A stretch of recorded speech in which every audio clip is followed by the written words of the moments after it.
Hi everyone. Welcome to Phone Transformer.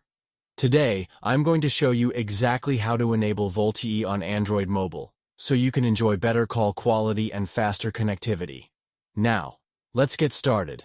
Step 1. Open the Settings app on your Android mobile. This is where you can control all the important features of your device, including network and call settings. Step 2.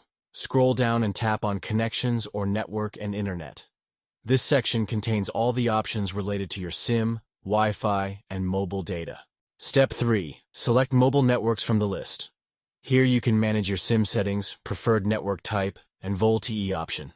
Step 4. Look for the option called VoLTE calls and turn it on. Enabling this allows you to make voice calls over the LTE network, giving you clearer sound and faster call setup. Step 5.